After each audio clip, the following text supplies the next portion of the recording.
తక్షణం. ఎర్ర సైన్యం మొత్తం గందరగోళంలో పడుతోందా? మావోయిస్టు పార్టీలో ఆధిపత్య పోరాటం నడుస్తోందా? ఆయుధాలు వదిలేస్తామన్నదెవరు? పోరాటమే మా ఊపిరి అంటున్నదెవరు? ఎందుకిలా కన్ఫ్యూజన్? కగార్తో ముప్పు తప్పదని సరెండర్ అన్నారా? తాజాగా జగన్ పేరుతో వచ్చిన ప్రకటన చెప్తుందేంటి? ఎర్ర సైన్యం రెండుగా చీలిపోయిందా?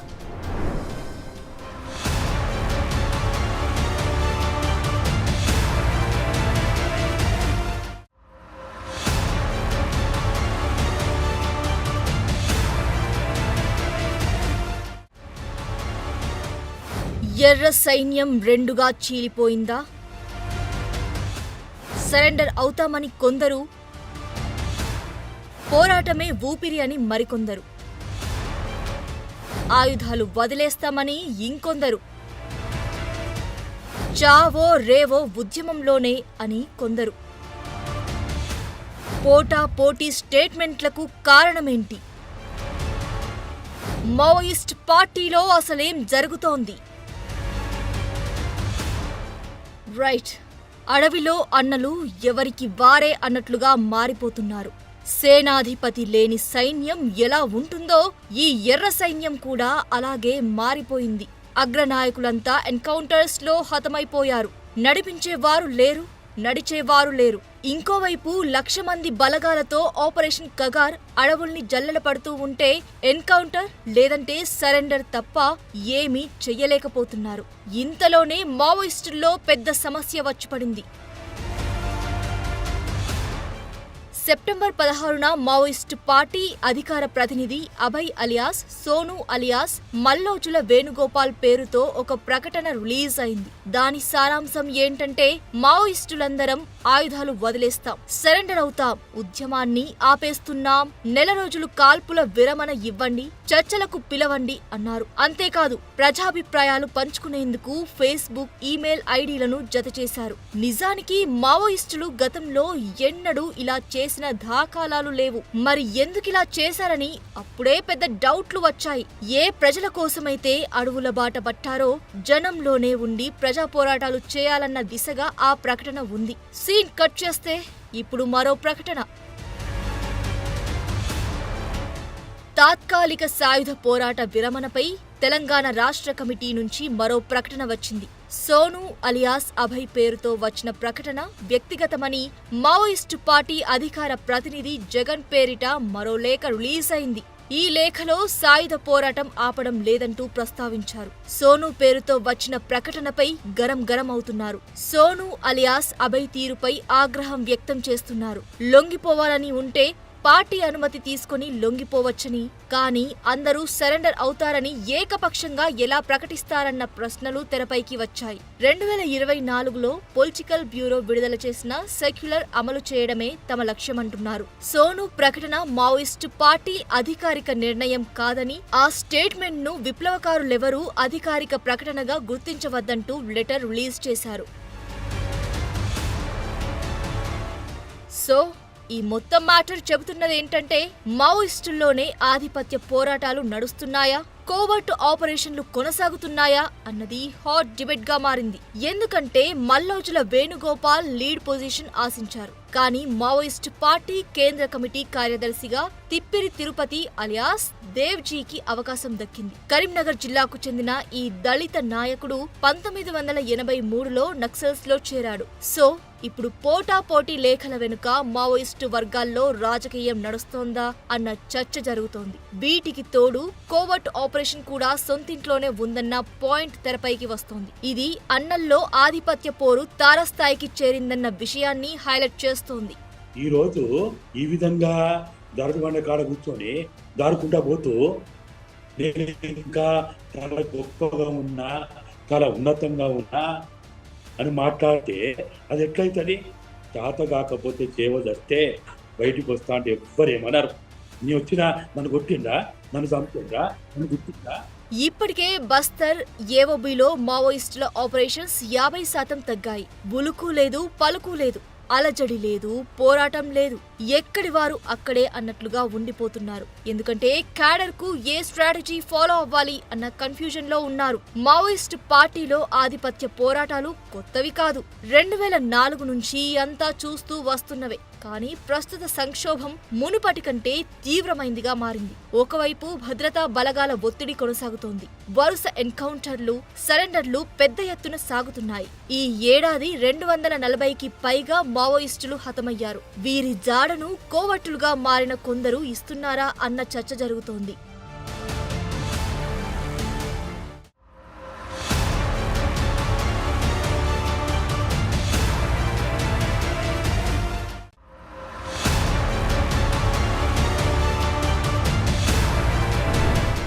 మావోయిస్టు పార్టీలో పొలిటికల్ గేమ్ క్రిస్టల్ క్లియర్ గా కనిపిస్తోంది.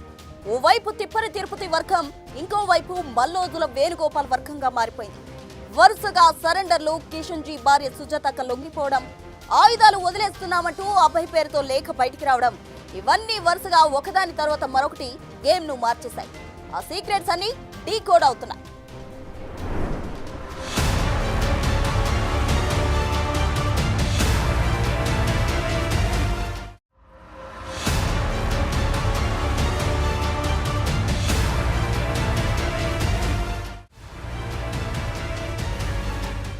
నాయకుడు మరణిస్తే క్యాడర్లో నిరాశ ఆవహిస్తుంది. ఇప్పుడు మావోయిస్టు పార్టీ పరిస్థితి ఇదే. ఇప్పటికే జరిగిన ఎన్కౌంటర్లలో ముఖ్య నేతలంతా చనిపోయారు. ఎంతో మంది దిక్కుతోచక లొంగిపోయారు. ఇది మావోయిస్టుల ప్రజెంట్ సిచ్యువేషన్. వీటికి తోడు ఆధిపత్య పోరాటాలు పీక్ స్టేజ్కి చేరాయి. పార్టీలో మల్లోజుల వేణుగోపాల్ వర్సెస్ తిప్పిరి తిరుపతి మ్యాటర్ నడుస్తున్నట్టున్నారు. ఒక ఉదాహరణ చూద్దాం. మోస్ట్ వాంటెడ్ మావోయిస్ట్ పార్టీ కేంద్ర కమిటీ సభ్యురాలు పోతుల కల్పన అలియాస్ సుజాతక్క తెలంగాణ డీజీపీ ముందు లొంగిపోయారు. గద్వాల ప్రాంతానికి చెందిన ఆమె ప్రస్తుతం మావోయిస్టు పార్టీ కేంద్ర కమిటీలో ఉన్న ఏకైక మహిళా నాయకురాలు. బెంగాల్లో 2011లో జరిగిన ఎన్కౌంటర్లో మృతి చెందిన మావోయిస్టు పార్టీ అగ్రనేత కిషన్ జీ భార్య ఆమె. కిషన్ జీ మల్లోజుల వేణుగోపాల్ అలియాస్ అభయ్ ఇద్దరు బ్రదర్స్. ప్రస్తుతం సుజాతక్క Chhattisgarh south sub zonal bureau ఇన్ఛార్జిగా ఉన్నారు. 106 కేసుల్లో నిందితురాలుగా ఉన్న ఆమెపై కోటి రివార్డు ఉంది. సో కిషన్ జీ 2011లో చనిపోతే అప్పటి నుంచి లొంగిపోని సుజాతక్క ఆల్ ఆఫ్ సడన్ గా సరెండర్ అవడం వెనుక ఏం జరిగింది? బస్వరాజు బతుకున్నప్పుడే ఆయనలో ఈ బీజాలు పడ్డాయి. ఈ బలహీనతలకు గురైండు, ఇటువంటి ఆలోచనలకు గురైండు, ఇటువంటి క్రియాత్మక గుణ లక్షణాలకు గురైండు అనేది మనకు తెలుస్తా ఉంది. కాబట్టి అంటే తిప్పని తిరుపతి దేవుజీ సెక్రటరీ ప్రతిపాదన వల్లనే ఆయనకి సెక్రటరీ హోదా దక్కలేదని అక్కస్తోటే ఆయన చేసిండనేది అయితే మేము మాలాంటి వాళ్ళము భావించడానికైతే మాకు ఏమాత్రం కూడా అవకాశం లేదు.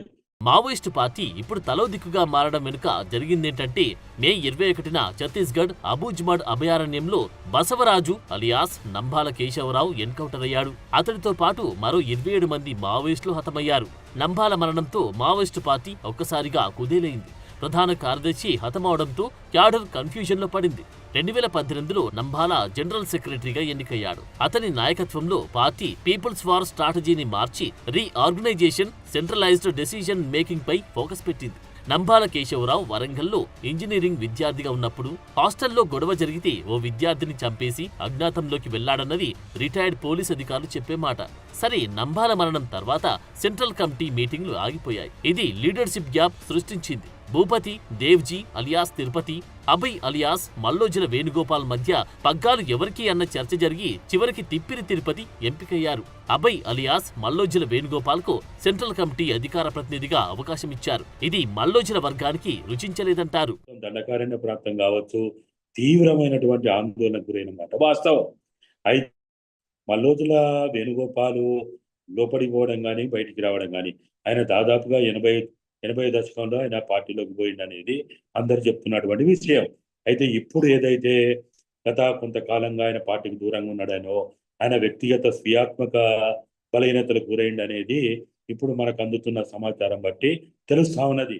బసవరాజు అలియాస్ నంబాల కేశవరావు మరణం తర్వాత పొలిట్ బ్యూరో అలాగే రీజనల్ బ్యూరోల మధ్య డెసిషన్ మేకింగ్ గ్యాప్ ను సృష్టించింది. ఆంధ్ర ఒడిశా బార్డర్ ఏఓబీలో మావోయిస్టులకు దారి తెలియలేదు. దీనికి మావోయిస్టు అధికార ప్రతినిధిగా తాజాగా లెటర్ రిలీజ్ చేసిన జగన్ నడిపిస్తున్నాడు. ఇప్పుడు అభయ్ పేరుతో వచ్చిన లెటర్ ను తీవ్రంగా వ్యతిరేకించింది కూడా ఇదే జగన్. తెలంగాణ స్టేట్ కమిటీ అధికార ప్రతినిధిగా జగన్ కొనసాగుతున్నారు. AOB group leader. ఈ ఏడాది అతని గ్రూప్ లో రమేష్ ఎన్కౌంటర్ లో హతమయ్యాడు. చావో రేవో పోరాటం ఆపే ప్రసక్తి లేదంటున్నాడు జగన్. జనం కోసమే కదా ఈ పోరాటం, చస్తే కలిసే చేద్దాం, పలాయనం మన నైజం కాదంటూ క్యాడర్కు ధైర్యం నూరిపోస్తున్నాడు.